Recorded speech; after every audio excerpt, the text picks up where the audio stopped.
Today, Sowore has been arrested by the Nigeria Police Force.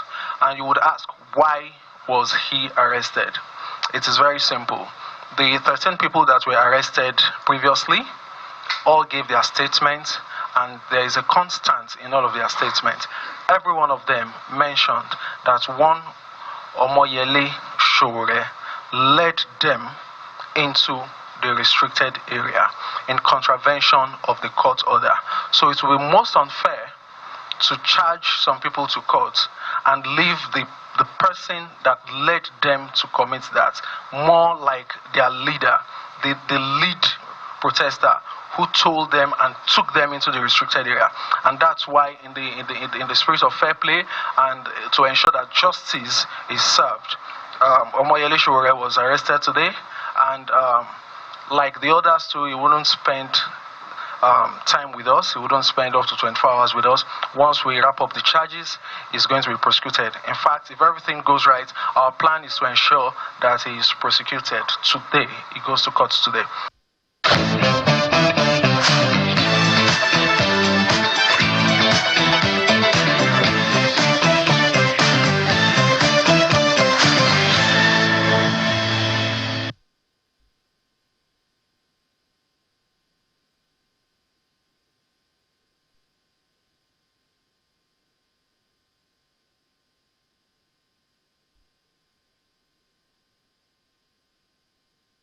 Yes.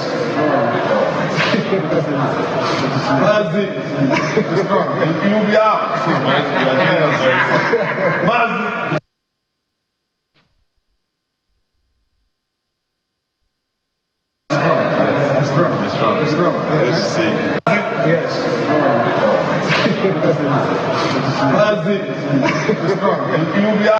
Are you recording us? I'm not recording you. I'm recording me. Put that phone down. This is my younger brother. Now, what are you upset about? Put that phone down. So you said the commissioner of police said you should arrest me? Yes, we are not. Over what? Bring you to the office. By force? Is it by force? Yes, Force PRO, you heard him moments ago explaining the reason for the arrest of the human rights activist and, of course, a presidential candidate of the AAC in the 2023 election, Mr. Omoyele Sowore. So we have a clear picture of what the charges may look like. They infringed the court order restricting the Free Nnamdi Kanu now protesters to certain areas and, of course, restraining them from going to certain areas during their protest. They cited those areas as critical national assets. And of course, Mr. Hundeyin had spoken extensively about that as well the day after the protest on our sister political program. And so Mr. Omoyele Sowore is in police custody now alongside the brother of Mazi Nnamdi Kanu and his lawyer, Aloy Ejimako. And so we have a clear understanding of what the charges are. But let's talk to one of his associates and, get to know more about how that transpired in court and the implications of these arrests. Let's welcome human rights activist and lawyer, Mr. Enibehe Effiong, who joins us from our Abuja studio. Mr. Effiong, good morning and thank you for joining us on the program. Good morning. Thank you for having me. And, we got wind of the arrests from your post yesterday, telling us that you were present in court. Explain to us how exactly this transpired. So, Mr. Omoyele Sowore had a case before the Federal High Court yesterday. As you are aware, there are quite a number of criminal charges that have been filed by the Inspector General of Police against Sowore, either for himself, that is IGP Ebetoko, or for some other interests, like Senator Nenwoko and a few others. So yesterday, one of those cases, specifically the one where the IGP claimed that Sowore was wrong by referring to him as illegal IGP, in quotes, came up yesterday and coincided with the continuation of trial in the case of Nnamdi Kanu. Upon the conclusion of the proceedings, Mr. Sowore was exiting the premises of the Federal High Court in Abuja when a retinue of police officers basically were led him in front of the Federal High Court in Abuja. Initially, they claimed that, they were not coming to arrest him. The Commissioner of Police FCT had directed them to bring him before him, essentially to take him into custody. And one would have thought that civilized policing demands that they would send an invitation to him. He was not invited, either by phone call, text message, or letter. So they arrested him, took him to the FCT command, where he met a deputy commissioner of police who claimed that he shouldn't have led protesters to demand for the release of Nnamdi Kanu. After which they took him to a place infamously known as former SARS Abattoir, a place notorious for the killing, slaughter, extortion of Nigerians by the disbanded and now rebranded Special Anti-Robbery Squad. He is currently being detained there. I went to that facility myself. A couple of my colleagues also went there, who are associates of Mr. Sowore. I was denied access to him, despite all the effort that I made, on the basis that I first have to seek clearance from the Commissioner of Police FCT before I could see him. Now, I have listened to the commentaries of Mr. CSP Benjamin Ondeyin, the first public relations officer, where he has said, or where he stated, that they arrested Mr. Sowore because, according to him, it is only fair that having arrested about 13 others, and those persons in their statement indicated that it was Sowore who led them, that it would be unfair to arrest them for protesting, in his own words, in certain restricted areas, without also arresting and prosecuting Mr. Sowore. What bothers me is that I know the gentleman Benjamin Ondeyin from Lagos when he was the police PRO in Lagos. And some of us had cause to work with him, and we felt that he was a fine police officer. But this is Abuja, the capital of iniquity in our country, the capital of corruption in our country, where even people with good intentions are so easily compromised. So I'm not surprised that Ben Ondeyin will make such careless, very utterly irresponsible commentaries, on national television, to say that they arrested Sowore simply in the spirit of fairness, not because he has committed any offense. But let us even get to the substance of the matter. What is the allegation against Sowore?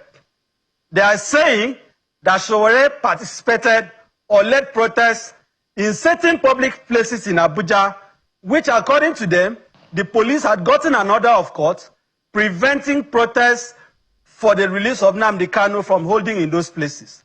The said places include the villa or anywhere close to the villa, the Eagle Square, Shegu Shagari Way, the Court of Appeal, the National Assembly, and a few other places, and the first headquarters.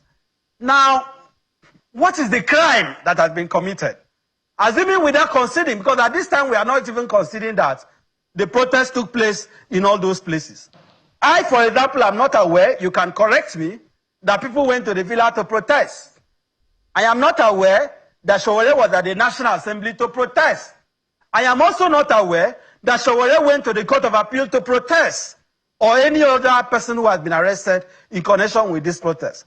So, pending when the police is able to tell us where exactly these restricted places are, that people actually defied the order of the court and protested, we will still have to give them the benefit of doubt. But assuming the protest actually took place in those places, has any crime been committed? My answer is no.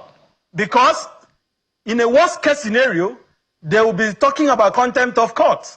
They can say they are in contempt. But I submit to you that as of this morning, I say on my honor that I have not seen any indication that either Sowore or any other protester is in contempt of court. I have read a copy of the order parroted by the police, made, by the, I use the word parroted advisedly, because in the order by the Honorable Justice G.M. Umar of the Federal High Court Abuja, my Lord essentially made about 4 orders In the first order, the judge restricted protesters from certain places. In the second order, the judge circumscribed the time within which the respondents, defendants are supposed to respond to the suits filed by the police. He had breached the time. That is, he limited the time that they're supposed to respond to 9 a.m. on Monday, the 20th. The third order made, interestingly, I want you to take note of this. I have the order here in my cell phone. I can even read it out to you. The third order of the learned judge is very interesting. It says, the order of this court, together with the motion on notice, be served on the respondents today, Friday, the 17th of October, 2025. The vote is case adjourned to 20th October, 2025. This is the order of the court. I am willing to provide this to you for you to see it. What does this mean? What this simply means is that when the learned judge made this order, the judge knew that by law, an order of court is binding on a party or a person if certain preconditions are met. Number one, the person that the order seeks to bind must be a party to that action. Secondly, the order must be served on that person. So the judge was not mistaken when my lord ordered that the order be served on the police.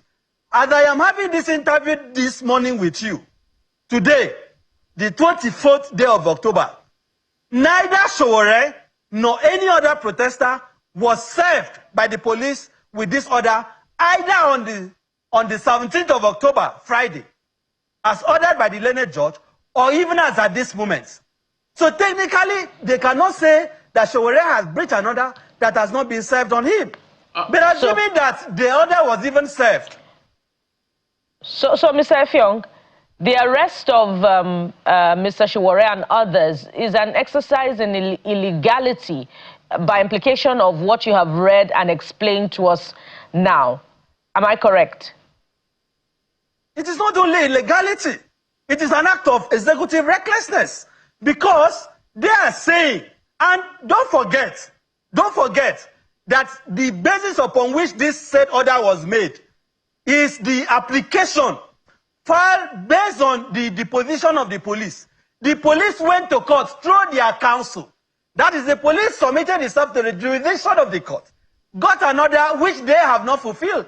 If anyone is in contempt of the order of the Federal High Court, it is the Inspector General of Police and the Nigeria Police Board that is in contempt. All right. Let's assume that this order was served on any of the protesting parties. Now, Mr. Hundeyi has led us to believe that the other arrested members of the protesting team explained that it was Mr. Sowore that led them to protest in those areas restricted by the court, and that explains why they had to arrest him. Are you suggesting that, by your explanation now, that Mr. Hundeyi was lying? Because you have said that you don't have it, you don't know for sure that they approached or infringed on the court order, that they didn't approach any of these areas, the court, the Supreme Court, the Aso Villa, the police headquarters, National Assembly. So is Mr. Hundeyi lying?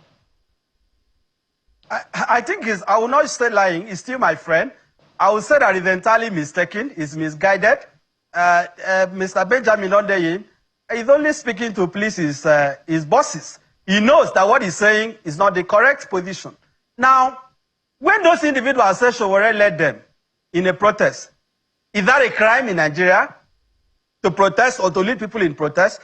And I needed to address a point because I don't want Nigerians to just trivialize this issue. I have seen the first information reports that the police has filed. Let me show you how embarrassing this whole drama is. Guess what? In the charge that they have filed against the other individuals, which I believe is the same charge they are going to file against Sowore, or the first information report, you know what they are alleging? They are alleging that they have violated Section 152 of the Penal Code. What does Section 152 of the Penal Code provide for? Disobedience of order duly promulgated by public servants. If I could just quickly read what it says to you. Whoever knowing that by an order promulgated by a public servant legally empowered to promulgate such order, he is directed to abstain from certain acts or take certain action with respect to certain property in possession or under his management. This law they claim they have violated is if you flout an order made by a public servant and you don't only flout it, you knowingly flout it in respect of certain property. This law, the disobedience the police is alleging in court, is in respect of property. Whether it is a house or a vehicle or some other chattel. So when they say that they are taking a case to court, this is just a clear abuse of the legal system. The law under which they are claiming these individuals have violated, including Sowore, has no correlation, no connection with what actually took place, which is the protest. I don't understand what they are saying. It simply doesn't make any sense to me. All right, Mr. Nibe, let's further unpack a few things. I've seen the court order, as you've promised to do. So I see that the honorable judge did not stop the protest. What the honorable judge did was to restrict, as expected, as maybe the police puts it to them to, as the brief the police sent to maybe the relief police sought from the court, said, the respondents are hereby restrained in the interim from protesting in the following areas. They listed Aso Rock Villa, anywhere close to the Villa, the National Assembly, the Force Headquarters, Court of Appeal, Eagle Square, and Sheikh Shagari Way, pending the hearing of the motion on notice. So, first, I can see here that protest was not stopped by the court, that areas were restricted where protests could occur. On the other hand, of course, it's an ex parte, but let's talk about the law here and what is the premise. So I can also see here that the third order said the order of this court, together with a motion on notice, be served on the respondent today, Friday, October the 17th, which was that day. So now you're saying that, or you're claiming that the order was not served as instructed by the court. What happens in law if an order was to, if this was to be served on the respondent and they were not served? Does it stop them from carrying out their protest? Excellent question. But let me quickly inform Nigerians. The places that I know verifiable, and you had correspondents who covered this protest, that this protest actually took place, are Utako, Apo Mechanic, Gudu Junction. I think some persons went to Transcorp. But these are the places identifiable that this protest actually took place. I am not aware that the Eagle Square is in Utako, that Court of Appeal is at Utako, that the other places listed in the order are either in Utako, Apo Mechanic, or Gudu Junction. Or even those who went to Transcorp. I'm not aware, right, that any of these places. You can look at the order. You have the order before you. Transcorp was not listed. Look at it. You have the order. So, Inibe, where were they? I'm saying that. My apologies. In addition to your response, the people that the police arrested, I'm sure when people are arrested and they are entering their document, it will be stated where they were arrested. Have you been able to see that as well? Because the claim of the police, which you have rightly put and which this order is saying they were restricted, is that these persons went to protest in areas that the court has said, don't go near those places. Do your protest anywhere else, but not here. The police say, we've arrested certain persons who went to these places, and they are all mentioning Sowore that led them. So, for fairness, they had to bring in Sowore. So, did they arrest these persons anywhere apart from these places? When it comes to the Nigeria Police Force, and I say this with all sense of responsibility, and filing charges in court, the police lies for a living. I have seen this case after case. I can give you litany of cases, including the ones I have been involved with, where police will make averments in court that are completely false. Perjury has become part of the Nigeria police. So if they are going to file a charge on a false information report to say, I mean, it doesn't even make sense. You covered the protest. Channel TV covered the protest. Did you see Sowore at the Villa? Did you see Sowore at the Court of Appeal? Did you see Sowore at the Eagle Square? But assuming that they even protested at those places, which is a question you asked previously, can they be prosecuted? The answer is no, because the procedure in law for punishing contempt is clear. And this contempt, they are alleging, arises from a civil action filed by the same police. If a party disobeys an order of court, the only authority, the only institution that has jurisdiction to inquire into the allegation of that disobedience is the court that makes that order. How do you do that? You simply file a motion before the court to commit that person to prison. So what the police has done, assuming without considering that the protest actually took place in those places, is resorting to serve help. The judge who made this order has not been informed that his own order has been violated. The police has not taken the steps required by law for the enforcement of that order. So for you to file a charge based on section 152 of the penal code that is in respect of property, if a property is in your possession or in the possession of another person, and the court says don't enter that property or hand over that property and disobey, and you disobey that order, then you can be prosecuted. To bring a charge under a section of the law that has no connection with what we are dealing with, it is a sign of executive recklessness. I would have said illiteracy.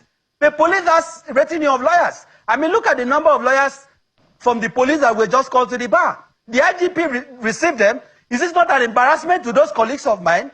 Looking at, listening, watching how the police, the institution that they are part of, is embarrassing our country, is jeopardizing the legal system, and making mockery of everything. Right. Number one, I want to place on record, I am not aware that the order was violated, and I have challenged you, show me evidence that this order was actually violated. Number two, we cannot even speak about violation, because the condition precedent to the applicability and enforcement of that order, which the court acknowledged in number 3, which you have read, is that that order must be served on the respondents on the 17th of October. They did not serve that order. That order was not effective. That order cannot be said to have been violated. And assuming they even served, I have shown you, I have explained to you, that the correct approach in law is to go back to the judge that made the order. All right.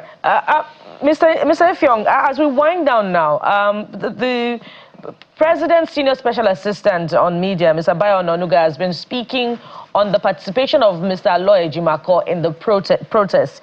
I'm quoting from his verified Twitter handle now, X handle. He said, as a lawyer, you should be aware of the principle of sub judice, particularly in relation to the ongoing treason case before the court. The prosecution has concluded its case, and it's now incumbent on Mr. Ejimakor and the other lawyers to mount a strong defense for Kanu. He said, rather than focus on preparing a strong case, Mr. Ejimakor has resorted to extra legal tactics, joining a career anarchist to influence the process. Was it wrong for Mr. Ejimakor to participate in the protest? What was he protesting? That is the first question. You know, in this country, we sometimes listen to some of these public officers, and we cannot be amused. When Mr. Onanuga made that comment, did he tell you what Mr. Ejimakor was protesting against? Was he protesting against the judge? The answer is no. Was he protesting against the witnesses listed that testified against Kanu? The answer is no. Was he even protesting, right, against the trial of Kanu?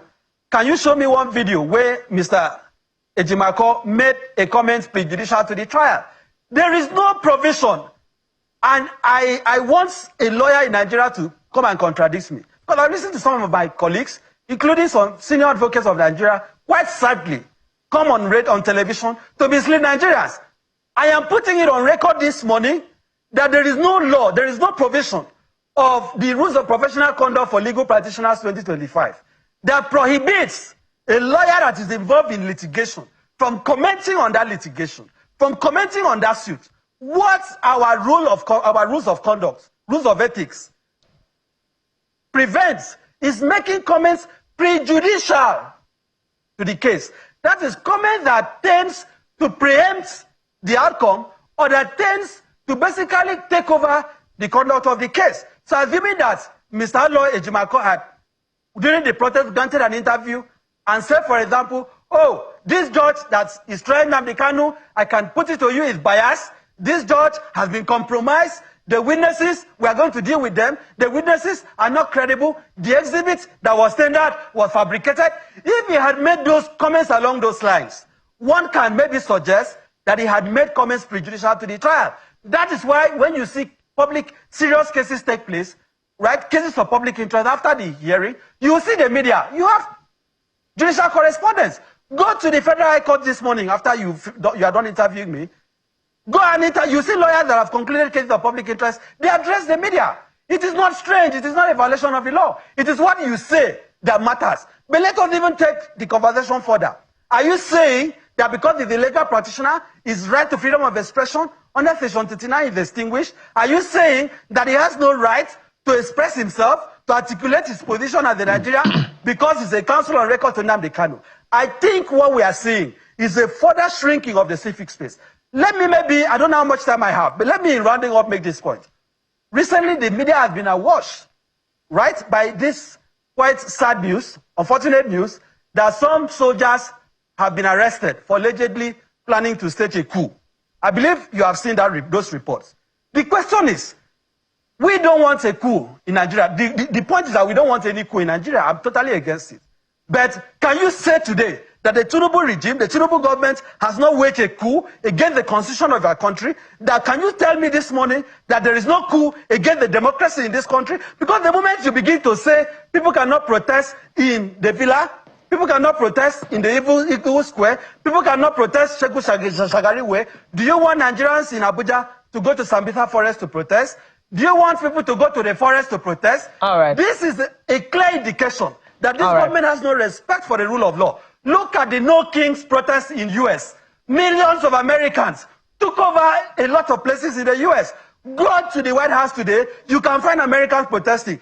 Go to number 10 in London, you can find people in UK protesting in front of the Prime Minister's residence. What is sacred about the villa that Nigerians cannot protest? What is sacred about the National Assembly? If I cannot go to the National Assembly to protest, where am I supposed to protest? This Tinubu presidency, here is a president who took part in protests. Here are people in power, the APC, that came to power based on protests. Today, they are criminalizing protests, they are stigmatizing those who are holding placards, while the state government is romancing bandits that is using AK-47 to kill Nigerians, giving amnesty to criminals while attacking people that are holding a placard.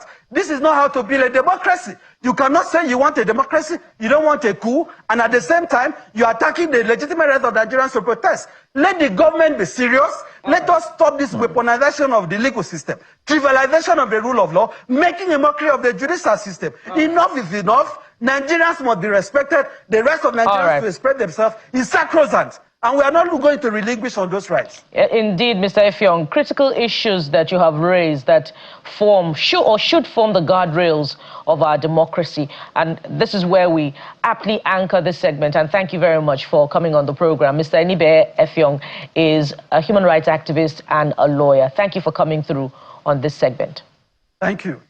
Thank you for having me. And we'll take a moment now. When we return, we'll switch gears to Anambra politics. And it's critical time ahead of the November 8 governorship election. Stay with us for this next one. We'll be right back.